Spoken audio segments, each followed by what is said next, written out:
Bonjour, c'est Amélie du blog Famille épanouie. Aujourd'hui, je vais te parler de notre façon de consommer, ce qu'on a changé, pourquoi on a changé et quels ont été les éléments déclencheurs de notre changement de vie depuis bientôt 4 ans, depuis la naissance d'Arthur. Alors avec Fabien, depuis 4 ans, nous avons changé beaucoup de choses dans notre quotidien et notamment, surtout au niveau de notre alimentation et de notre façon de consommer. Alors c'est vrai que beaucoup de gens aimeraient revoir leur façon de consommer, manger bio, manger plus local, penser développement durable à chaque fois qu'ils achètent quelque chose, avoir des attitudes plus responsables par rapport aux objets ou à l'alimentation que l'on achète. On aimerait aussi pouvoir acheter tout cela au même prix que les choses que nous achetons d'habitude, ou du moins que nous avions l'habitude d'acheter. Nous aimerions aussi pouvoir fabriquer ses propres produits, mais ça nous demande aussi beaucoup de temps. Enfin bref, on aimerait vraiment tous, je pense, en tant qu'humains, tout simplement, avoir des bonnes habitudes de consommation pour être en phase avec soi-même et avec le respect de la planète. Le truc, c'est qu'on est souvent bloqué parce que l'inconnu fait peur. C'est vrai que la peur du changement, la peur d'avoir tout à refaire, la peur de prendre de nouvelles habitudes, de ne pas savoir par où commencer. Le facteur prix aussi, qui n'est pas négligeable. Beaucoup ont peur de dépenser beaucoup plus d'argent en achetant autrement, notamment bio par exemple. Et puis par rapport à la cuisine, enlever certains produits veut aussi dire d'une certaine manière réapprendre à cuisiner avec de nouveaux produits, de nouvelles recettes, de nouvelles façons d'envisager sa cuisine. L'inconnu fait vraiment peur et représente autant de freins pour amorcer un changement positif et durable. Malgré tout, si à un moment on ne sort pas de sa zone de confort, eh bien on reste dans la stagnation la plus totale. Alors le vrai truc, c'est que pour être acteur du changement, il faut le vouloir vraiment. Il faut le vouloir personnellement, c'est-à-dire pas pour faire comme quelqu'un d'autre, pas pour faire plaisir à quelqu'un d'autre, mais tout simplement parce qu'à un moment, il y a eu un truc qui a fait tilt en soi, qu'on a compris l'importance d'une certaine chose et qu'on a envie de changer de sa façon de consommer pour être plus en harmonie avec soi-même. Chez nous, tout est en mouvement, tout est en évolution permanente depuis la naissance d'Arthur. Donc ça va faire bientôt 4 ans, dans quelques semaines. Et c'est vrai qu'il y a des sujets de prédilection que nous affectionnons particulièrement, comme l'accompagnement de nos enfants, comme l'alimentation, comme notre bien-être. Ce sont des sujets qui nous préoccupent énormément et sur lesquels nous nous informons en permanence, vraiment quotidiennement, pour être informés au mieux possible et surtout pour pouvoir ensuite faire les bons choix, retranscrire les bonnes choses à nos enfants et puis à ceux qui nous entourent. Si nous avons changé nos habitudes, c'est parce que nous avons pris conscience qu'à un moment ou un autre, si on voulait tous vivre sur cette planète en étant heureux, en bonne santé et libre, il fallait changer ses habitudes.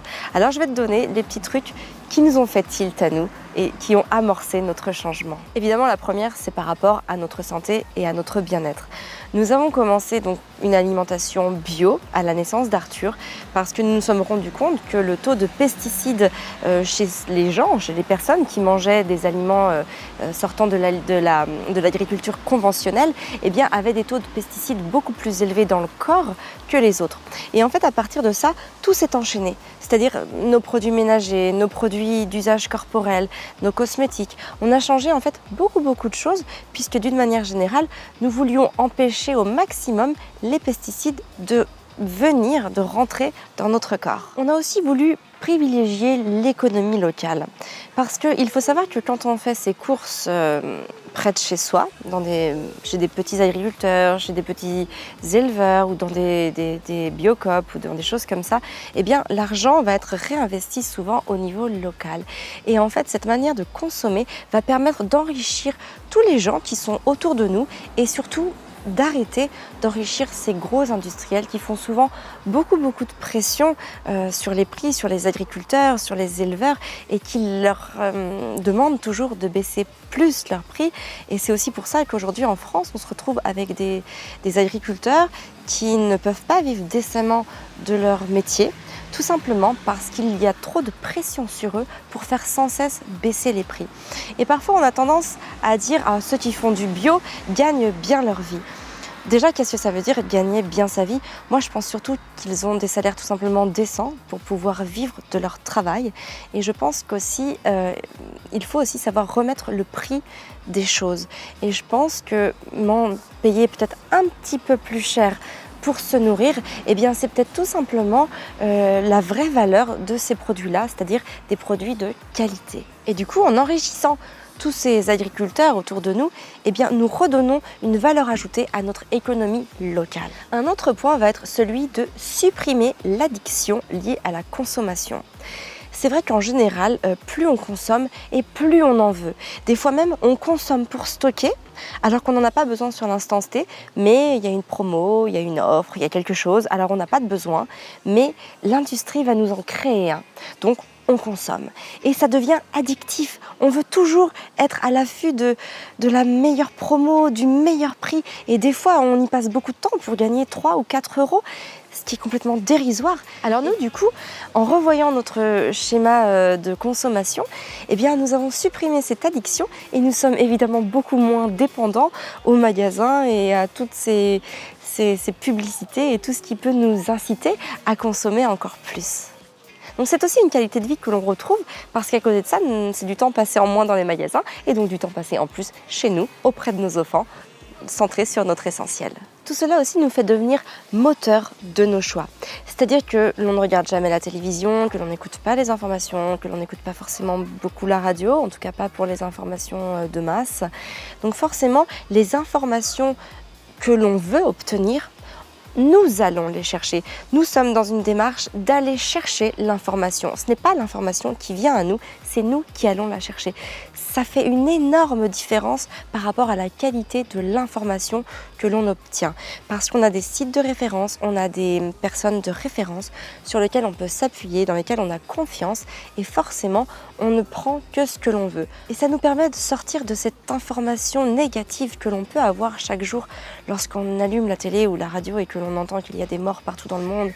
Évidemment, c'est une réalité. On ne veut pas non plus se fermer les yeux, mais est-ce qu'on a besoin de le savoir au quotidien, chaque jour? Pas forcément. Notre façon de consommer aussi est très liée à la protection de la Terre. On entend de plus en plus, et je pense que c'est une vraie réalité, il ne faut pas l'occulter, que nous allons être de plus en plus nombreux sur Terre et que les ressources vont s'épuiser. Nous devons donc être conscients. Chaque humain, chaque citoyen doit être conscient des choix qu'il fait parce qu'il y aura des répercussions à plus ou moins long terme pour la planète. Et nous devons vraiment en avoir conscience, on doit l'inculquer à nos enfants, ça doit faire partie de ce qu'on leur transmet pour que, ensemble, tous les hommes sur Terre un jour fassent de cette utopie en faire une réalité. Parce que je pense que les ressources de la Terre ne seront pas suffisantes par tout le monde si on continue de l'exploiter de la manière dont on le fait aujourd'hui. Ces choix sont aussi faits pour amener nos enfants à être plus libres, plus heureux et à avoir un regard plus affûté sur le monde dans lequel ils vont vivre, dans lequel ils vivent déjà, mais dans lequel ils vont prendre part une fois qu'ils seront plus âgés. Et puis aussi, c'est pour cultiver le bonheur, tout simplement. Un bonheur simple, mais un bonheur réel et un bonheur bien présent. Donc voilà tout ce qui nous pousse à changer au quotidien. Il faut savoir que oui, peut-être que certains choix sont des investissements actuellement, mais on aura forcément une retombée à un moment ou à un autre, une retombée positive. Il ne faut pas avoir peur des fois de sortir de sa zone de confort, d'avoir peur de faire des investissements pour ensuite en récupérer les retombées positives quelques mois, quelques années plus tard. Il y a toujours de nombreux intérêts à réfléchir avant d'agir, à réfléchir à ses propres choix et à réfléchir aux conséquences de ses actes. Fabien prépare actuellement un atelier sur l'alimentation, notamment l'alimentation des enfants. Si tu veux pré-réserver ta place pour avoir le maximum d'informations sur cet atelier, tu peux cliquer sur le lien qui se trouve dans le statut si tu es sur Facebook ou sur le i d'information si tu es sur YouTube. Tu enregistreras ton mail et tu recevras alors toutes les informations sur cet atelier. Tu peux aussi me laisser en commentaire ce que tu aimerais vraiment changer aujourd'hui dans ta vie, ce qui t'embête le plus, mais ce que tu n'arrives pas à te détacher malgré tout. Je serais très contente de le savoir. Sur ce, je te souhaite une très belle journée. Prends soin de toi et de tes enfants. Eh bien, il continue à en boire et une fois arrivé adulte, eh bien, il consomme du lait ou des produits laitiers tous les jours et souvent en grande quantité. Et tout ça sans jamais savoir nos besoins réels en calcium.